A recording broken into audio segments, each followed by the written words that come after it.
Shalom. Mari kita membuka firman Tuhan dari kitab Matius pasal 23 ayat 23. Matius pasal 23 ayat 23.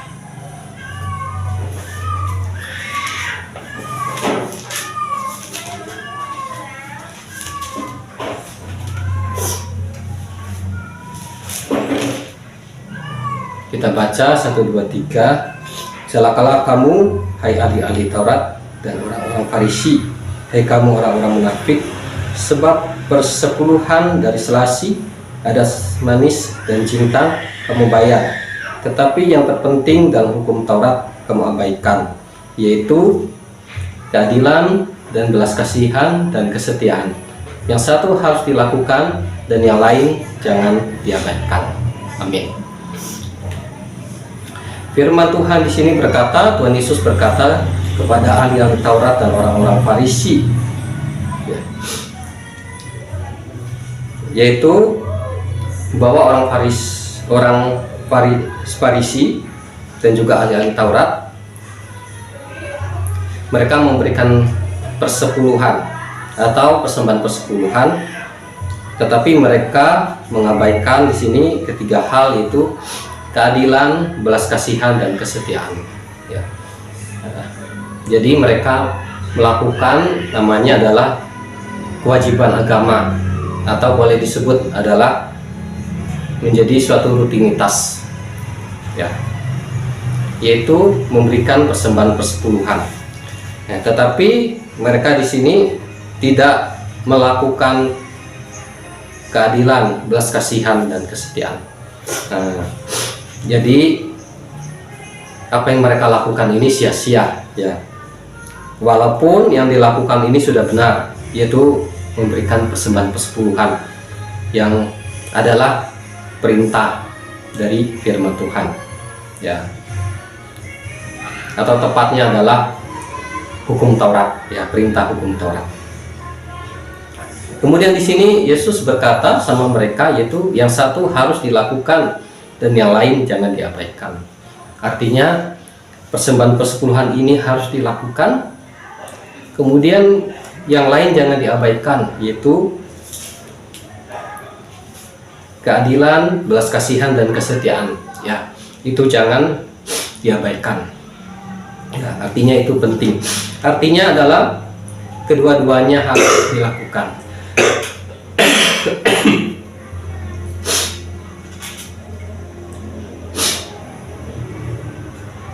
Nah, jadi kedua-duanya harus dilakukan, ya.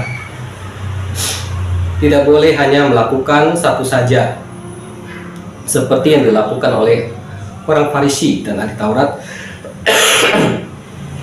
di mana mereka hanya melakukan memberi persepuluhan atau persembahan persepuluhan. Yes. Itu adalah peraturan agama atau kewajiban agama, ya. Tetapi ketiga hal yang berikutnya tidak mereka lakukan. Nah, itu juga adalah sesuatu yang sangat penting, seperti keadilan, berbuat adil, belas kasihan, itu adalah kasih, kemudian kesetiaan, ya. Nah, jadi kalau hanya persepuluhan yang dilakukan, tapi ketiga hal itu tidak dilakukan, maka itu akan menjadi sia-sia, ya, akan sia-sia saja, ya. Mungkin hari-hari ini ada orang mungkin hanya cukup, ya, memberikan persembahan persepuluhan saja, ya. Nah, saya lakukan kewajiban saya, yaitu memberikan persembahan persepuluhan. Nah, tetapi sesudah itu dia kurang mengasihi, kurang berbuat baik sama orang, dan lain-lainnya. Nah, itu kurang lengkap. Tapi bukan berarti persepuluhan itu tidak perlu dilakukan, ya. Nah, dari perkataan Tuhan Yesus di sini kepada orang-orang Farisi dan ahli-ahli Taurat, yaitu bahwa persepuluhan itu harus dilakukan, ya. Bahkan di sini Tuhan Yesus tegaskan, ya, yang satu harus dilakukan, yang lain jangan diabaikan. Nah, jadi persembahan persepuluhan ini kita akan melihat yaitu dari awal mulanya, yaitu dari ditulis dalam kitab Kejadian pasal 14 ayat 20, yaitu pada waktu Abraham memberikan 1/10 dari rampasannya kepada Melkisedek. Ya. Dan Melkisedek ini siapa? Ya. Dikatakan dalam Ibrani pasal 7 bahwa Melkisedek ini tidak bersilsilah, tidak berawal, tidak berakhir.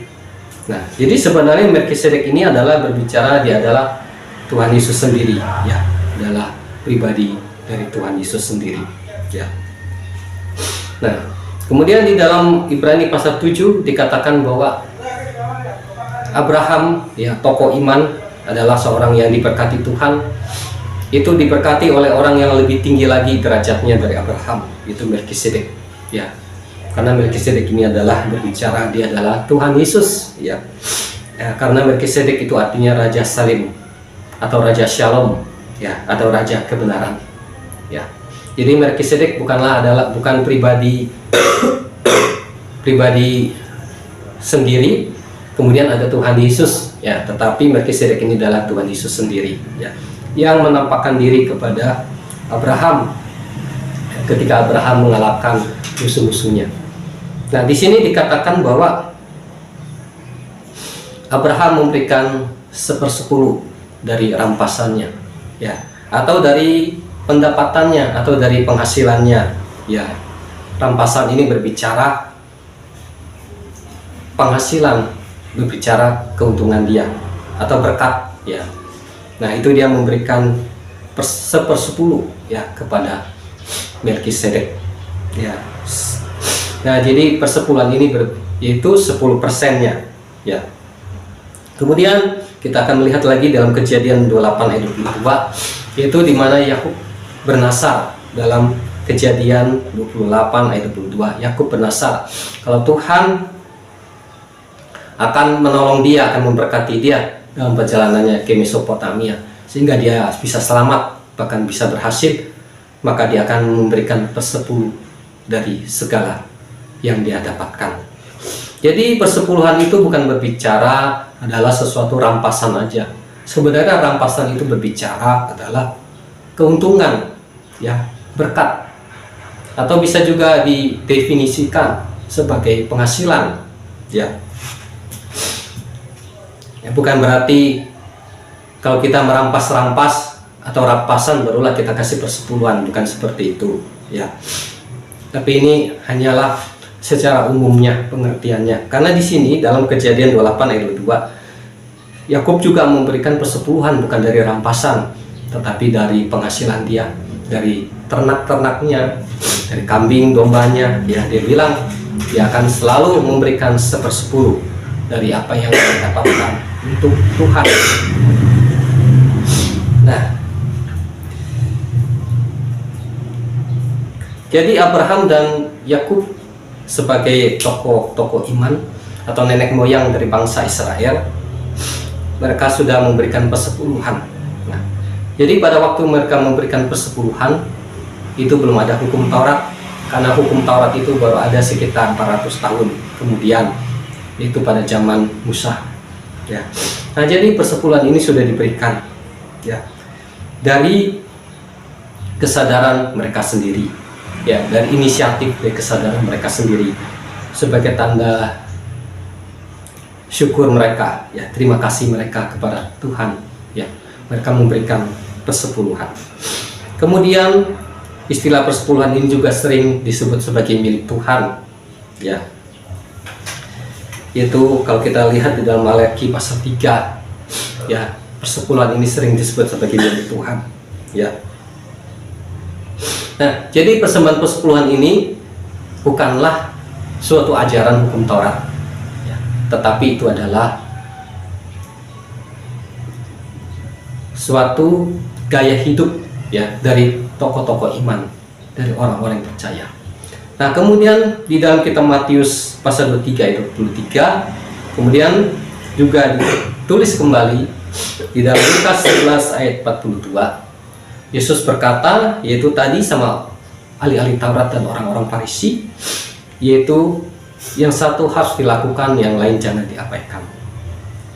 Ya, kalau dahulu ya Melkisedek ini hanya menampakkan diri kepada Abraham, ya hanya cuma sekilas saja, ya sebagai suatu pengalaman rohani atau pengalaman ilahi dari Abraham bertemu dengan Tuhan atau Allah yang hidup, ya yaitu Melkisedek. Tetapi dalam perjanjian baru, ya Melkisedek ini ya yaitu adalah Tuhan Yesus, ya lahir ke dunia, datang sebagai manusia, ya. Karena itu Tuhan Yesus berkata bahwa persepuluhan ini harus kamu lakukan. Dan perintah yang lain jangan diabaikan, ya. Nah, jadi mungkin tadi ada orang memberikan persepuluhan, dia merasa dengan memberikan persepuluhan dia sudah cukup, dia sudah melakukan perintah Tuhan. Nah, itu benar. Tetapi masih ada hal-hal lain yang perlu dia lakukan. Karena dalam kitab Yakobus katakan, kalau kamu melakukan perintah-perintah Tuhan, tetapi ada satu yang tidak kamu lakukan, maka kamu dianggap bersalah atau boleh dianggap tidak berhasil, ya. Jadi perintah Tuhan harus dilakukan semuanya. Jadi persepuluhan harus dilakukan, hal-hal lain harus kita lakukan, ya seperti berbuat baik, kasih, keadilan dan kesetiaan, dan juga hal-hal lain seperti berdoa, beribadah, dan di perjanjian baru yaitu memberitakan Injil, bersaksi tentang Tuhan Yesus. Nah, itu harus dilakukan. Nah, jadi persepuluhan ini adalah sebagian dari perintah Tuhan, ya. Jadi persepuluhan ini harus tetap dilakukan oleh orang-orang percaya. Karena di dalam kitab Ibrani pasal 7 dikatakan bahwa manusia-manusia fana yang menerima persepuluhan itu mereka mati, tetapi dia hidup sampai selama-lamanya. Yaitu Yesus Kristus yang menerima persepuluhan itu hidup sampai selama-lamanya, ya. Artinya persepuluhan ini ya tetap dilakukan, ya. Nah, jadi di sini kita melihat di dalam Alkitab, ya di awal mula penulisan Alkitab ini, ya di dalam kitab Kejadian ini sudah ditulis tentang persepuluhan oleh dua saksi iman, itu oleh Abraham dan oleh Yakub, ya. Kemudian kita melihat di sini itu di awal perjanjian baru, yaitu di dalam kitab Injil, yaitu di dalam Injil Matius, di dalam Injil Lukas itu juga ditulis kembali tentang persepuluhan. Nah, jadi persepuluhan ini ya bisa dibagi kepada tiga area, ya tiga keadaan. Yaitu pertama adalah area persepuluhan itu yaitu sebelum hukum Taurat, yaitu yang dilakukan oleh Abraham dan oleh Yakub. Terus yang kedua adalah area di mana persepuluhan ini dilakukan yaitu pada masa hukum Taurat. Dan yang ketiga adalah persepuluhan ini dilakukan itu pada masa atau area itu perjanjian baru. Nah, itu perjanjian baru itu berbicara saat ini atau sekarang ini. Jadi kita sekarang adalah generasi ya yang hidup di masa perjanjian baru, ya masa zaman kasih karunia Tuhan.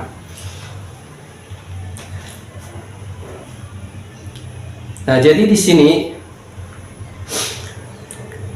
kita akan melihat di sini persepuluhan ya di dalam hukum Taurat.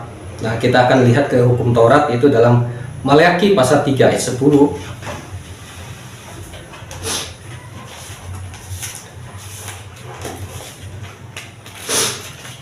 Maleakhi pasal 3 ayat 10. Maleakhi pasal 3 ayat 10 kita akan baca 1, 2, 3. Bawalah seluruh persembahan persepuluhan itu ke dalam rumah perbendaharaan, supaya ada persediaan makanan di rumahku, dan ujilah aku, firman Tuhan semesta alam, apakah aku tidak membukakan bagimu tingkap-tingkap langit dan mencurahkan berkat kepadamu sampai berkelimpahan. Nah, kita akan melihat di sini fungsi dari persembahan persepuluhan, kegunaannya, atau juga berbicara dari dampaknya. Ya. Nah, kalau kita melihat di sini, ya, walaupun saat ini yang kita baca dalam Malaki atau berbicara tentang hukum Taurat, nah kita akan melihat di sini ya bahwa dampak dari perpuluhan ini adalah bahwa Tuhan itu akan mencurahkan berkat ya ketika umat Tuhan memberikan persepuluhan. Ini di ayatnya di sini ya. Nah, jadi Tuhan yang memberkati bangsa Israel itu Tuhannya masih sama sampai hari ini ya. Nah, dan cara-caranya masih sama ya, ketika seseorang memberikan persepuluhan dia juga akan memberkati ya. Bahkan di sini dikatakan dia akan menghardik ya, belalang pelahap, artinya menghardik itu mengusir setiap hal yang merugikan, yang merusak ya. Nah, inilah keuntungan atau keistimewaan dari persembahan persepuluhan. Tetapi di sini Tuhan Yesus menegur orang-orang Farisi dan ahli Taurat ya, yaitu mereka jangan hanya kasih persepuluhan aja, tapi mereka juga harus melakukan perintah yang lain, atau secara garis besar itu harus punya kasih ya. Nah, di sini kita melihat dalam hukum Taurat ini dikatakan bahwa persepuluhan ini harus dibawa masuk ke dalam rumah Tuhan. Nah, rumah Tuhan ini adalah bait Allah ya, karena pada masa hukum Taurat Perjanjian Lama itu ada bait Allah atau rumah Tuhan. Nah, kita lihat di sini dalam periode pertama ya, atau keadaan sebelum adanya hukum Taurat. Nah, itu belum ada rumah Tuhan ya, pada zaman Abraham dan Yakub itu belum ada rumah Tuhan ya, belum ada tempat yang disebut rumah Tuhan. Nah, jadi kemana mereka kasih persepuluhan ini ya, seperti bagaimana ya, karena Alkitab tidak menulis Yakub itu kasih persepuluhannya kayak gimana gitu. Dia bawa sama kambingnya, dombanya dia bawa, dia kasih ke rumah Tuhan, ke bait Allah. Nah, di situ tidak ditulis dengan terperinci ya, ya seperti bagaimana gitu. Nah, jadi pada masa itu Abraham dan Yakub itu belum ada rumah Tuhan ya, tetapi mereka berkomitmen. Bahkan di sini bernasar. Nah, kalau bernasar ini lebih tinggi lagi dari berkomitmen, karena bernasar itu bersumpah ya. Kalau bersumpah itu nggak bisa diubah lagi. Nah, itu sangat tinggi nilainya. Kalau berkomitmen mungkin dilanggar-langgar sedikit kayaknya masih nggak apa-apa. Tapi kalau bernasar itu atau bersumpah itu nggak boleh ya, karena melanggar sumpah itu akan ada kutukan. Nah, jadi Yakub ini bernasar untuk memberikan persepuluhan. Nah, jadi di sini yang pasti dari kita melihat nggak ada rumah Tuhan di sini ya pada masa itu ya, tetapi mereka memberikannya untuk Tuhan ya, mereka persembahkan untuk Tuhan dari hati mereka ya, dari apa yang mereka dapatkan, seperti itu. Nah, kemudian pada masa Perjanjian Lama, yaitu pada masa hukum Taurat, nah di mana sudah ada rumah Tuhan, maka di sini dikatakan bahwa persepuluhan ini dalam Malaki pasal 3 ayat 10, persepuluhan ini dibawa masuk ke dalam rumah Tuhan ya. Bahkan di dalam hukum Taurat yang ditulis oleh Musa, persembahan persepuluhan ini bisa ya bisa untuk dimakan bersama-sama dengan para janda, anak yatim ya, bisa digunakan ya untuk makan bersama-sama dengan para janda dan anak yatim, orang-orang miskin, orang-orang asing ya, atau orang-orang yang mengalami kesusahan. Itu ada di dalam hukum Taurat, itu ada ditulis dalam kitab Musa ya. Nah, tetapi barang itu, persembahan itu harus dipersembahkan dulu, yaitu ke rumah Tuhan atau ke tempat Tuhan. Nah, contoh kalau ke Yerusalem itu harus dibawa dulu ke Yerusalem ya. Kemudian sesudah itu mereka bisa bagikan atau makan bersama ya.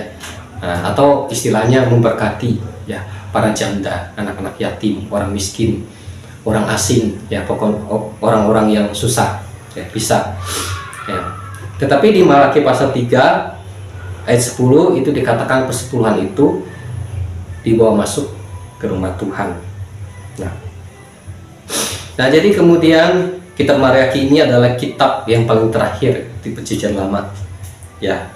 Nah, sesudah kitab Malaki ini maka masuklah ke Perjanjian Baru ya, itu Injil Matius. Kemudian firman Tuhan berkata di dalam 1 Korintus pasal 6 ayat 19, tubuhmu adalah bait Roh Kudus, ya, di mana Roh Kudus diam di dalam kamu. Nah, jadi kalau kita memberikan persepuluhan, kalau kita mengikuti hukum Taurat, maka persepuluhan kita ini harus dikasih ke bait Allah. Nah, sedangkan bait Allah saat ini sudah tidak ada, karena bait Allah itu pada tahun 70 Masehi sudah dihancurkan oleh Panglima Titus, oleh kerajaan Romawi, sehingga bait Allah yang kedua itu sudah tidak ada lagi. Nanti akan dibangun bait Allah yang ketiga, yaitu pada zaman Antikristus, ya. Nah, yang pasti pada zaman sekarang bait Allah belum ada. Nah, jadi kalau kita patokannya kasih persepuluhan itu harus kasih ke bait Allah, maka kita harus mencari bait Allah, dan itu tidak ada.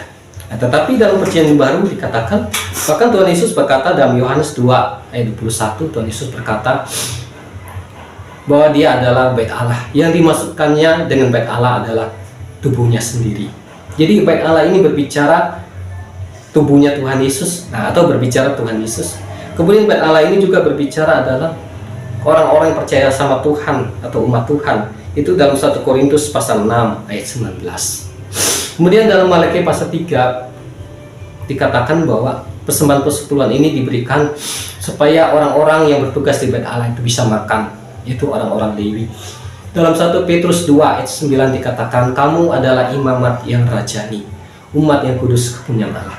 Jadi 1 Petrus pasal 2 ayat 9, Rasul Petrus berkata kepada umat Tuhan, kepada orang-orang percaya, kamu adalah imam, kamu adalah raja, ya, kamu adalah imam, ya, artinya melayani Tuhan. Raja artinya memiliki otoritas sebagai raja. Imam artinya melayani. Nah, jadi orang-orang percaya sama Tuhan di masa Perjanjian Baru adalah imam-imam Tuhan atau melayani Tuhan. Pada masa Perjanjian Lama tidak semua orang bisa melayani Tuhan, bahkan tidak semua suku bisa melayani Tuhan, hanya suku Lewi saja, ya. Tetapi di masa Perjanjian Baru, setiap orang yang percaya Tuhan Yesus, dia bisa melayani Tuhan. Apakah dia berkhotbah, apakah dia memainkan musik, apakah dia membawa tari-tarian atau disebut tamborin, apakah dia menyambut tamu, atau mungkin dia mengedarkan kantong kolekte dan lain-lain, ya. Nah, itu adalah pelayanan seorang imam. Nah, jadi dengan adanya kedatangan Tuhan Yesus, itu Injil, maka hukum Taurat ini, peraturannya mengalami perubahan, ya. Tuhan Yesus berkata bahwa dia datang bukan untuk meniadakan hukum Taurat, tapi untuk menggenapinya, ya. Artinya Tuhan Yesus dialah yang bisa melakukan hukum Taurat, ya. Tidak ada seorang pun manusia di dunia ini yang bisa 100% sempurna melakukan hukum Taurat. Mungkin ada yang bisa sampai 90%, 99% atau 91%. Tetapi hanya ada satu orang yang bisa 100% sempurna melakukan hukum Taurat, yaitu Tuhan Yesus. Maka Tuhan Yesus berkata, aku datang bukan untuk meniadakan hukum Taurat, tapi untuk melakukan hukum Taurat. Artinya Tuhan Yesus sudah menggenapi hukum Taurat, ya, sudah sempurna, ya. Dan kemudian Tuhan Yesus membawa suatu ajaran yang baru, perintah yang baru, yaitu Tuhan Yesus berkata dalam Injil Yohanes, aku memberikan perintah yang baru kepada kamu, yaitu kamu harus mengasihi, ya, kata Tuhan Yesus. Jadi Tuhan Yesus menyimpulkan, menyederhanakan dari semua perintah-perintah. Yang paling penting adalah kasih, ya. Nah, kemudian di dalam Injil Yohanes dikatakan, apakah kasih itu? Kasih itu artinya kita menuruti perintah Tuhan. Menuruti perintah Tuhan itu artinya kita melakukan kasih. Nah, jadi Tuhan Yesus datang membawa suatu ajaran yang baru tadi, ya. Itu yang disebut dengan Injil, ya. Kita akan melihat di dalam Markus pasal 1 ayat 1.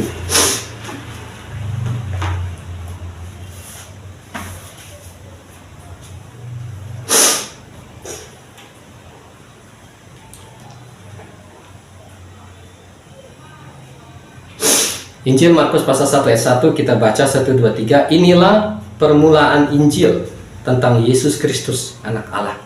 Nah, jadi Tuhan Yesus datang ke dunia, salah satu misi Tuhan Yesus datang ke dunia adalah untuk membawa Injil. Injil itu artinya kabar baik. Nah, itu adalah hukum baru yang dibawa Tuhan Yesus. Bukan lagi hukum Taurat, tetapi hukum Injil. Karena itu Rasul Paulus banyak menulis, terutama seperti di kitab Galatia, yaitu menegaskan tentang Injil, ya, bahwa orang yang percaya sama Tuhan tidak hidup lagi di bawah hukum Taurat, tapi hidup di bawah Injil, ya. Nah, kemudian kalau kita melihat di dalam kitab-kitab Injil yang lain, dikatakan bahwa Yesus pergi memberitakan Injil. Nah, jadi Yesus itu memberitakan Injil. Dia tidak memberitakan hukum Taurat. Dia memberitakan Injil. Nah, jadi waktu Tuhan Yesus berkata sama ahli-ahli Taurat dan orang-orang Farisi, ini adalah bagian dari berita Injil, yaitu untuk melakukan persepuluhan, untuk melakukan kasih, ya. Jadi persepuluhan ini tetap harus dilakukan, ya. Tetapi persepuluhan yang dilakukan di masa Perjanjian Baru atau di masa Injil berbeda dengan persepuluhan di masa Taurat, ya. Berbedanya apa? Yaitu dikatakan dalam Roma pasal 8 ayat 14, kita akan baca Roma pasal 8 ayat 14.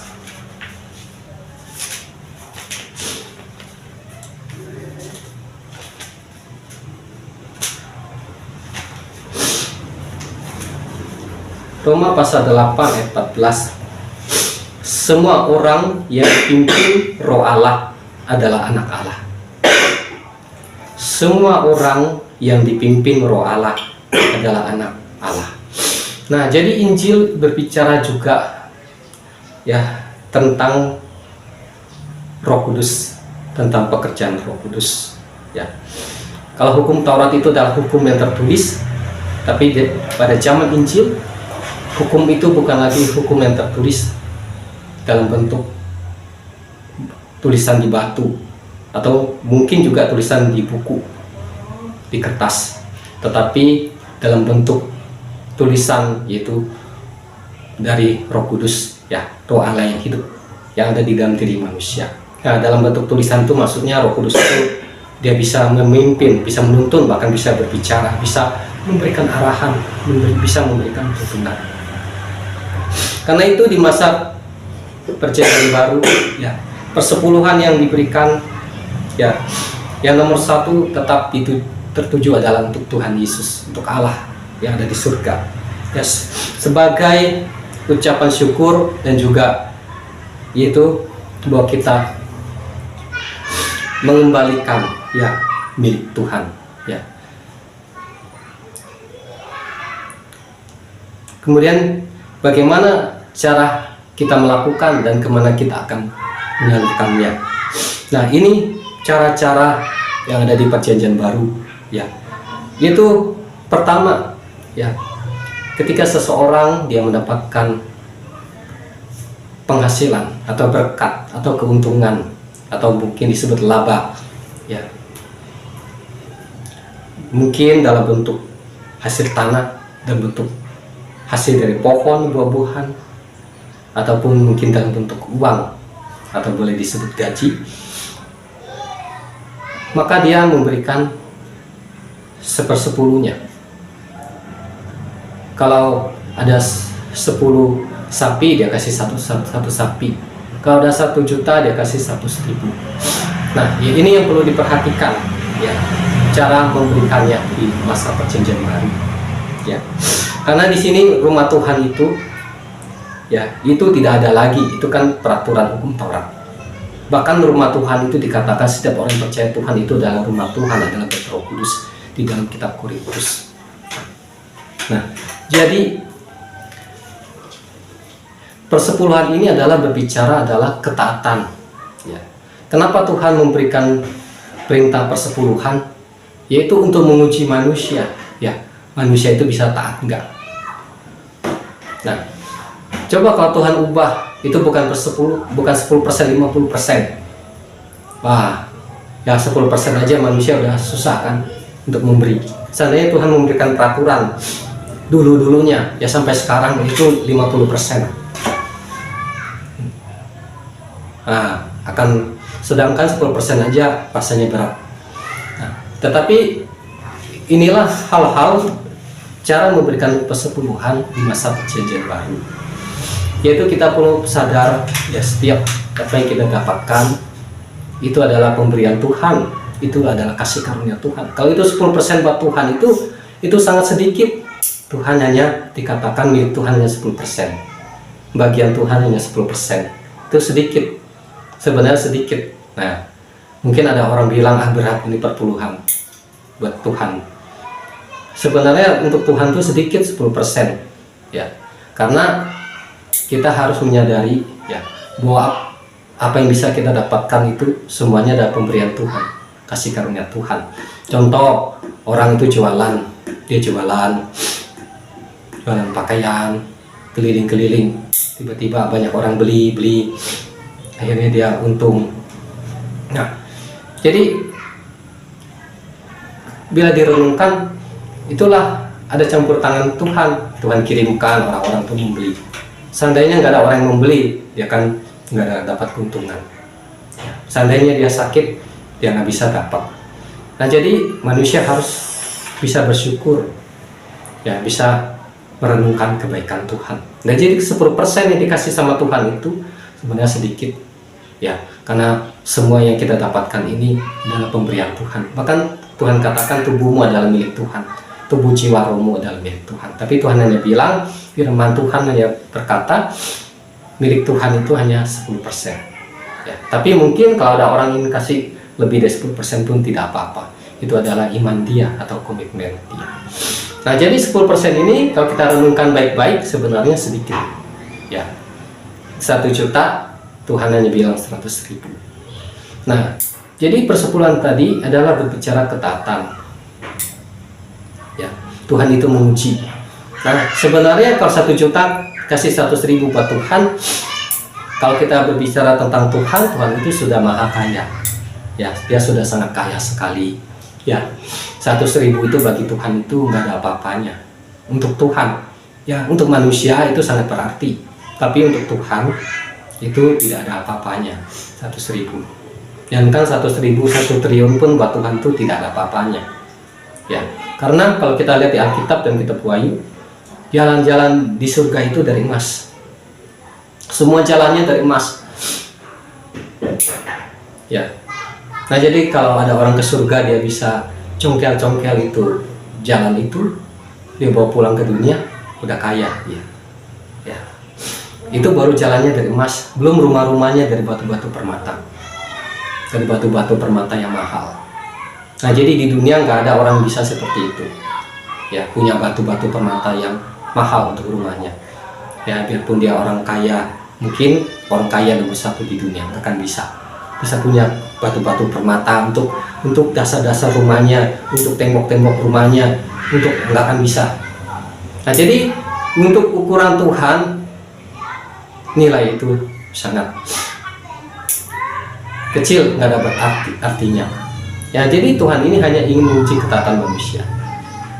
Nanti selanjutnya Tuhan akan memberkati manusia dengan persepuluhan itu. Ya, karena tadi 100.000 buat Tuhan itu sangat kecil. Jangan 100.000, 1.000 triliun pun masih kecil. 1.000 triliun pun masih kecil buat Tuhan. Ya. Nah, apalagi 100.000. Ya. Nah, tetapi buat manusia, buat orang-orang yang miskin, orang-orang yang kekurangan, atau mungkin untuk pekerjaan Tuhan, itu akan sangat berarti. Nah, nanti Tuhan akan memberkati manusia dengan persepuluhan ini, yang pada awal mulanya adalah diberikan untuk Tuhan. Ya, dipersembahkan buat Tuhan sebagai tanda syukur. Manusia, umat Tuhan, orang beriman itu ingat kebaikan Tuhan, bahwa dia bisa bekerja, bisa dapat penghasilan itu karena campur tangan Tuhan, karena kebaikan Tuhan. Dan kitab Roma pasal 8 dikatakan Allah turut bekerja di dalam segala sesuatu untuk mendatangkan kebaikan bagi orang-orang yang mengasihi Dia. Nah, jadi orang percaya sama Tuhan, umat Tuhan harus selalu beringat, bersyukur. Oh, hari ini kalau saya bisa bekerja, bisa diberkati, bisa makan minum, bahkan bisa berkelebihan. ini adalah campur tangan Tuhan. Kalau Tuhan memberikan suatu perintah 10%, itu hanya sedikit saja. Nah, jadi 10% ini nanti Tuhan akan menuntun untuk dikasih kepada orang-orang yang membutuhkan. Ya. Nah, jadi karena tadi bahwa Injil itu berbicara tentang Roh Kudus, kita akan melihat di dalam Kisah para Rasul pasal 2 itu Roh Kudus turun pada hari Pentakosta. Roh Kudus memimpin umat Tuhan. Roh Kudus mengurapi umat Tuhan. Nah, demikian juga pada waktu kita akan memberikan persepuluhan, kita harus berdoa sama Tuhan. Tuhan, pimpin saya. Kemana saya akan memberikan, kemana saya akan menyalurkan persepuluhan ini. Jadi Roma 8 ayat 14, umat Tuhan atau orang yang percaya sama Tuhan itu harus belajar mendengarkan suara gembalanya. Yang saya maksudkan mendengarkan suara gembala itu adalah suara gembala agung. Ya. Di dalam kitab Petrus itu dikatakan apabila gembala agung itu datang, kamu akan menerima mahkota kemuliaan.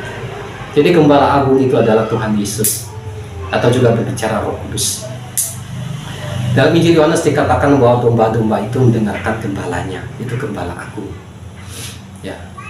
Jadi kalau berbicara domba-domba itu pendeta, rasul pun juga adalah domba-dombanya Tuhan. Jemaat Tuhan juga adalah domba-domba Tuhan. Jadi gembala agung itulah Tuhan Yesus.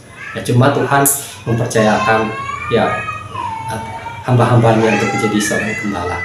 Nah, tapi gembala agung itu adalah Tuhan Yesus. Nah, jadi dengarkanlah suara gembala agung, itu Tuhan Yesus, itu Roh Kudus. Ya, sesuai firman Allah dalam Roma 8 ayat 14 itu dikatakan semua orang yang dipimpin oleh Roh Allah adalah anak Allah. Ya, tidak dikatakan semua orang yang dituntun oleh manusia adalah anak Allah, atau dituntun oleh perintah manusia adalah anak Allah, atau mungkin yang dituntun oleh doktrin gereja adalah anak Allah. Nggak ada.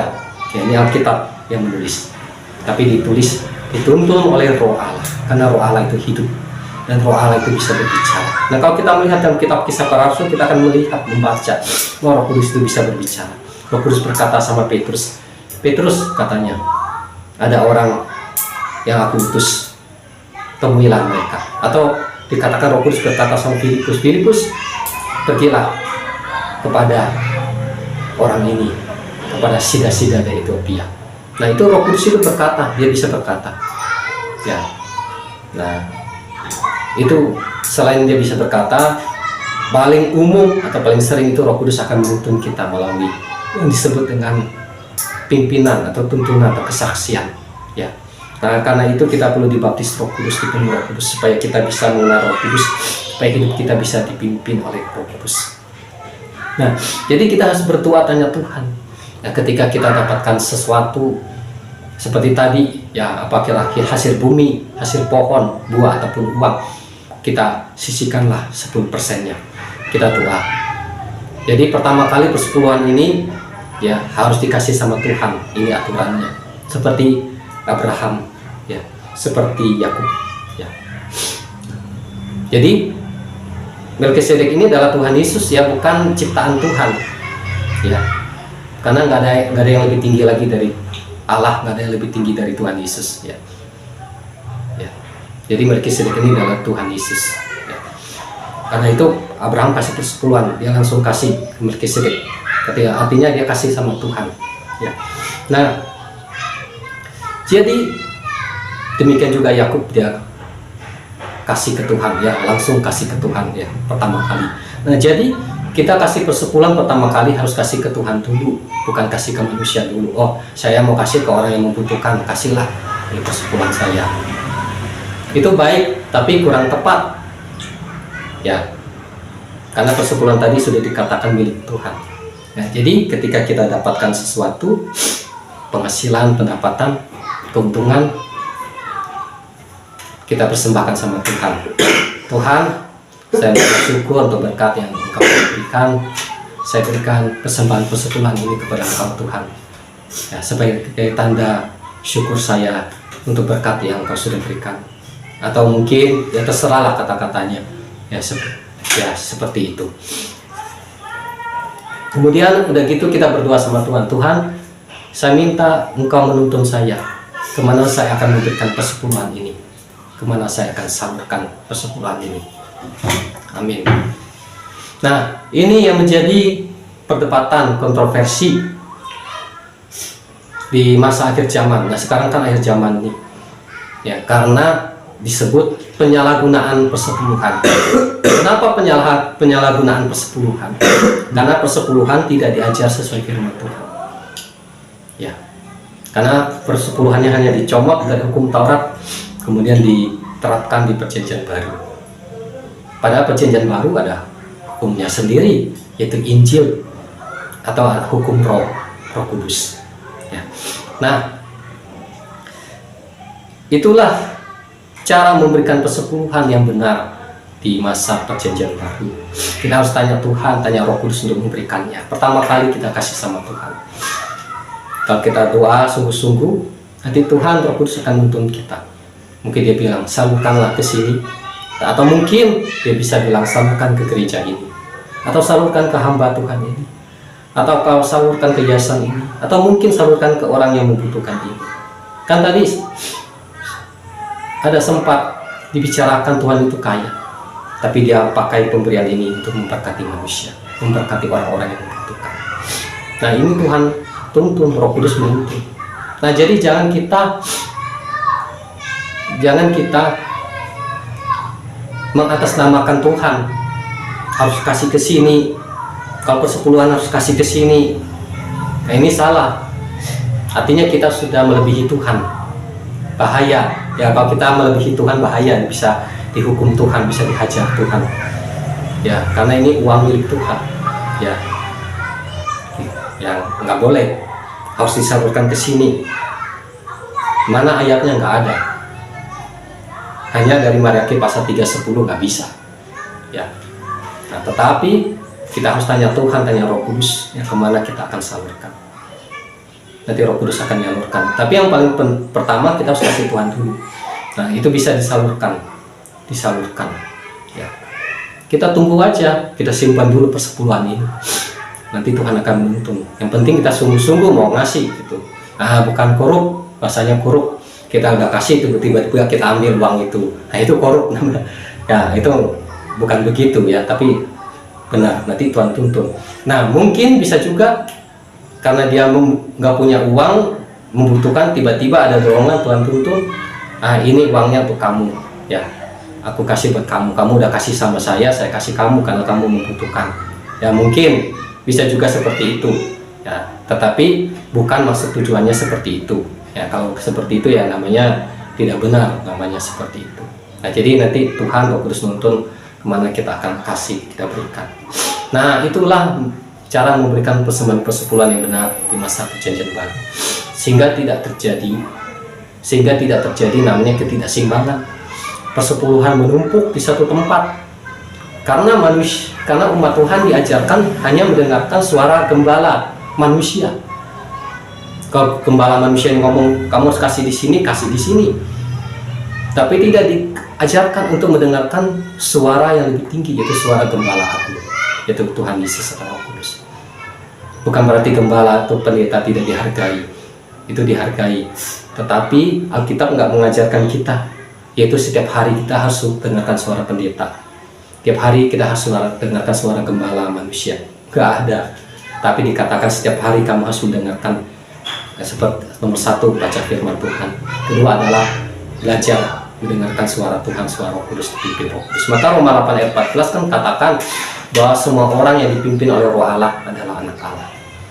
Nah, jadi kita harus belajar mendengarkan suara gembala agung, suara Tuhan Yesus, suara Roh Kudus, bukan ya, apalagi kalau suara manusia itu tidak sesuai firman Tuhan. Ya. Nah, jadi dengarkanlah suara gembala agung, suara Roh Kudus. Itu dengan cara kita bertanya. Ya. Nanti Tuhan akan menuntun, menggerakkan hati kita. Nah, kalau kita memberikan dengan benar, itu biasanya adalah dalam hati kita itu akan ada sukacita.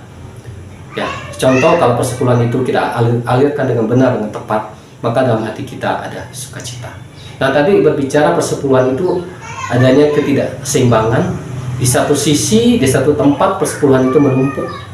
Ya.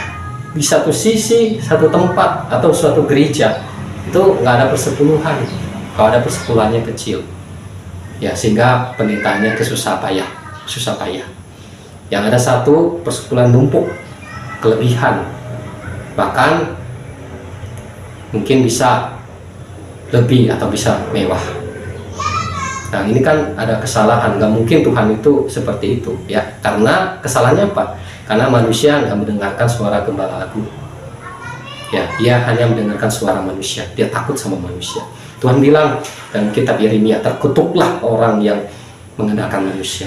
Artinya orang yang takut sama manusia itu Tuhan nggak senang ya, tapi Tuhan senang orang yang takut sama Tuhan, orang yang mau taat sama perintah Tuhan. Nah jadi persepuluhan ini berbicara ketaatan. Ketika kita taat, maka dalam Malakia pasal 3 Tuhan akan mencurahkan berkat buat kita, buat umat Tuhan ya. Jadi Tuhan lihat dulu taat enggak. Ketika taat dia curahkan berkat, dia berkati.